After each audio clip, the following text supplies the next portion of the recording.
Assalamualaikum warahmatullahi wabarakatuh. Di video ini kita akan belajar pendidikan agama Islam untuk materi Hijrah ke Madinah, sebuah kisah yang membanggakan. Rasulullah Shallallahu Alaihi Wasallam hijrah ke Madinah.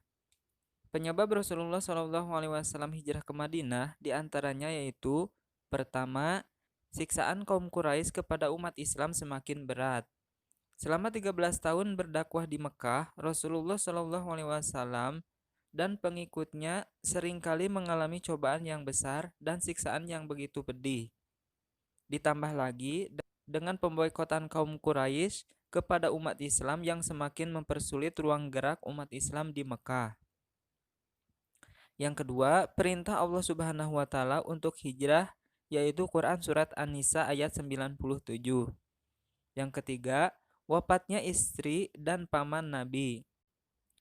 Pada saat Nabi Muhammad SAW membutuhkan dorongan dan motivasi dari orang-orang terdekatnya, justru istrinya Siti Khadijah dan pamannya Abu Thalib berpulang ke rahmatullah dalam waktu yang hampir bersamaan. Kehilangan kedua orang tersebut merupakan masalah serius bagi Nabi Muhammad SAW dalam menjalankan dakwah Islamiyah di Mekah. Peristiwa yang sangat menyedihkan ini kemudian disebut dengan Tahun Duka Cita atau Amul Huzni. Di tengah kesedihannya, Nabi Muhammad SAW mengalami peristiwa luar biasa, yaitu Isra Mi'raj. Peristiwa itu terjadi setahun sebelum hijrah ke Madinah, tepatnya 27 Rajab 621 Masehi. Pada peristiwa itu, Allah Subhanahu wa taala memperlihatkan tanda-tanda keagungan dan kekuasaannya sebagai penghibur bagi Nabi Muhammad SAW yang sedang dirundung kesedihan. Yang keempat, adanya baiat atau perjanjian dari umat Islam di Madinah. Awalnya, pada tahun 620 Masehi, Nabi Muhammad SAW bertemu 6 orang Yasrib dari kabilah Khazraj yang berziarah ke Mekah. Dalam pertemuan tersebut, Nabi Muhammad SAW mengajak mereka untuk masuk Islam. Mereka menyambut dengan baik ajakan itu dan menyatakan masuk Islam. Mereka pula yang memberitahukan tentang Islam kepada masyarakat Yasrib lainnya. Pada tahun 621 Masehi, seorang Muslim Yasrib beserta 6 orang teman yang lainnya sebagai utusan kabilah Khazraj dan Aus mendatangi Nabi Muhammad SAW. Keenam orang tersebut masuk Islam dan melakukan perjanjian di tempat yang bernama Aqobah atau disebut dengan Perjanjian Aqobah pertama. Isi perjanjiannya, kami tidak akan mempersekutukan Allah Subhanahu wa taala dengan sesuatu yang lain. Kami tidak akan mencuri, berzina, dan membunuh anak-anak. Kami tidak akan saling memfitnah dan kami tidak akan mendurhakai Nabi Muhammad SAW. Selanjutnya, pada 622 Masehi, orang-orang Yasrib datang lagi dengan maksud mengadakan perjanjian Aqobah kedua, sekaligus mengundang Nabi Muhammad SAW untuk berhijrah ke Yasrib. Perjanjian Aqobah kedua diikuti 75 orang Yasrib dan Nabi Muhammad yang didampingi pamannya, Hamzah. Isi perjanjiannya sama dengan yang sebelumnya, tetapi jumlah peserta yang memeluk agama Islam semakin banyak. Dalam 2 kali perjanjian yang terjadi, Nabi Muhammad SAW hendak melakukan perjalanan hijrah ke Yasrib dengan mendapatkan kesan bahwa Islam telah siap berkembang pesat di Yasrib. Kenyataan ini membuat Nabi Muhammad SAW memerintahkan para pengikutnya untuk hijrah ke Yasrib dengan sembunyi-sembunyi. Sementara Nabi Muhammad SAW bertahan di Mekah bersama Abu Bakar dan Ali bin Abi Thalib. Rencana hijrah Nabi Muhammad SAW didengar oleh kafir Quraisy. Kaum Quraisy pun akhirnya merencanakan pembunuhan terhadap Nabi Muhammad SAW. Kafir Quraisy khawatir Islam akan berkembang di Yasrib. Mereka menyuruh para pemuda untuk mengepung rumah Nabi Muhammad SAW. Pada malam itu pula, Nabi Muhammad SAW membisikkan kepada Ali bin Abi Thalib supaya memakai selimut beliau dan berbaring di tempat tidurnya. Atas izin Allah Subhanahu wa taala, Nabi Muhammad SAW berhasil keluar dari rumahnya dengan selamat. Menjelang larut malam, Nabi Muhammad SAW menuju ke rumah Abu Bakar dan mengajaknya hijrah. Kemudian mereka keluar dari jendela pintu belakang dan terus bertolak ke arah selatan menuju Gua Sur. Dalam perjalanannya, Mereka berdua sempat bersembunyi di Gua Sur selama 3 hari 3 malam. Tidak ada seorang pun yang mengetahui tempat persembunyian itu selain Abdullah bin Abu Bakar, kedua orang putrinya Aisyah dan Asma, dan pembantu mereka Amir bin Fuhairo. Tugas Abdullah adalah mencari informasi tentang rencana kafir Quraisy terhadap Nabi Muhammad SAW. Pada malam hari, ia menyampaikan informasi tersebut kepada Nabi Muhammad SAW beserta ayahnya. Pada hari ketiga, mereka berdua sudah mengetahui bahwa situasi sudah tenang. Mereka berangkat dan melanjutkan perjalanan dengan perbekalan yang diberikan oleh putrinya. Supaya aman dalam perjalanan, Nabi Muhammad SAW dan Abu Bakar mengambil jalan yang tidak pernah dilalui manusia. Abdullah bin Uraikid dari Banu Du'il diminta sebagai penunjuk jalan. Keduanya membawa Nabi Muhammad SAW dan Abu Bakar dengan hati-hati sekali ke arah selatan, kemudian menuju Tihama di dekat pantai Laut Merah. Dalam perjalanannya, mereka tidak memperdulikan kesulitan dan rasa lelah. Mereka hanya percaya bahwa Allah Subhanahu wa Ta'ala akan menolong mereka. Di lain pihak, orang Quraisy mengadakan sayembara. Siapa saja yang dapat membawa Nabi Muhammad SAW hidup atau mati, hadiah besar dan jabatan tinggi menantinya. Hal ini menarik hati masyarakat pada waktu itu, termasuk Suraqah bin Malik yang sudah mengetahui perjalanan Nabi Muhammad SAW dan Abu Bakar. Tidak lama kemudian, Suraqah bin Malik mendatangi tempat yang dimaksud dan dia menemukan Nabi Muhammad SAW beserta kedua temannya yang sedang beristirahat di sebuah batu besar sambil menyantap bekal yang diberikan oleh Asma putri Abu Bakar.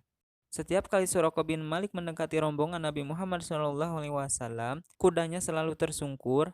Hal itu berulang sampai 4 kali. Suraqah yang percaya kepada dewa berpikir bahwa itu adalah pertanda buruk, sehingga dia mengurungkan niatnya dan kembali ke Mekah. Selama 7 hari terus-menerus mereka berjalan. Mereka hanya beristirahat di sebuah panas membara musim kemarau dan berjalan lagi sepanjang malam, mengarungi lautan padang pasir.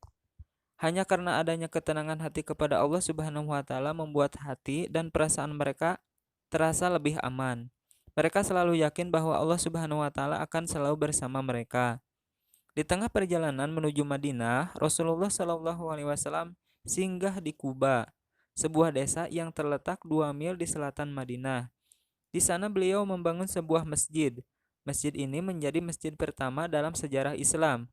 Beliau singgah di sana selama 4 hari untuk selanjutnya meneruskan perjalanan ke Madinah. Pada hari Jumat pagi, beliau berangkat dari Kuba dan tiba di perkampungan Bani Salim bin Auf tepat pada waktu sholat Jumat. Sholatlah beliau di sana. Inilah sholat Jumat pertama dalam Islam. Khutbahnya pun merupakan khutbah yang pertama.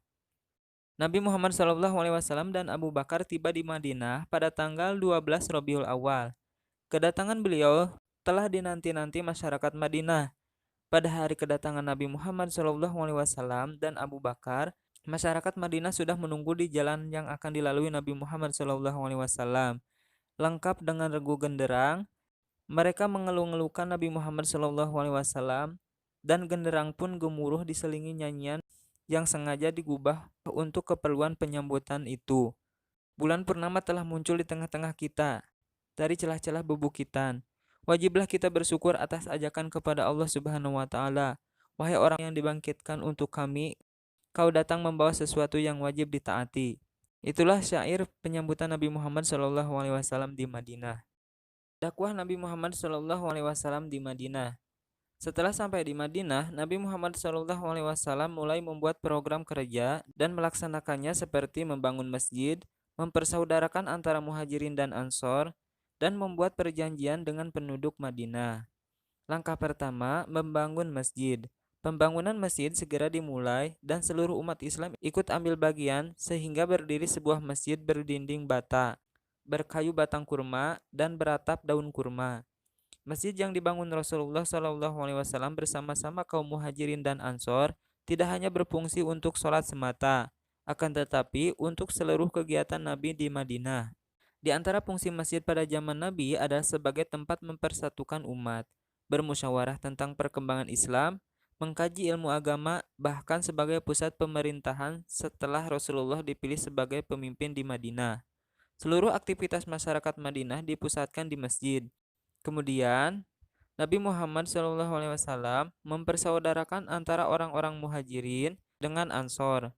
Muhajirin adalah orang-orang yang hijrah dari Mekah ke Madinah, sedangkan Ansor adalah orang Madinah yang menyambut kedatangan kaum Muhajirin.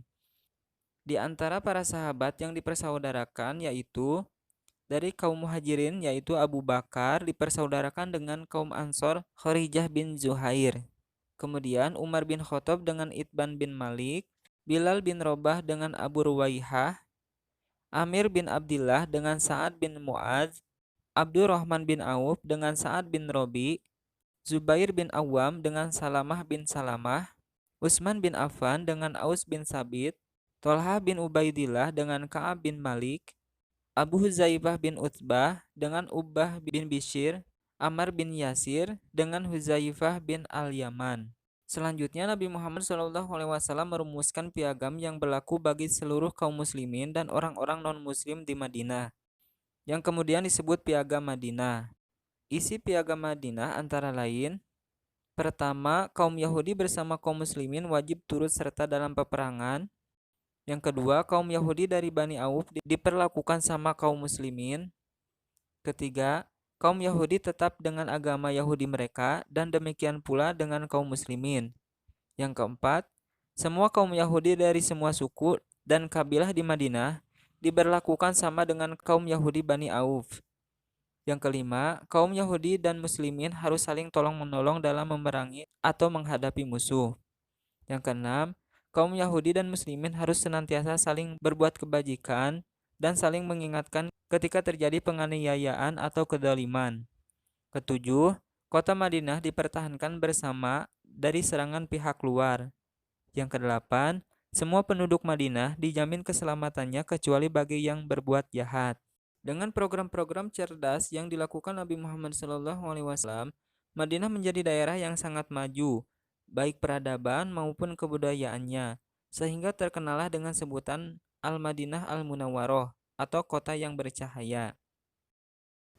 Sekian video kali ini, semoga bermanfaat. Wassalamualaikum warahmatullahi wabarakatuh.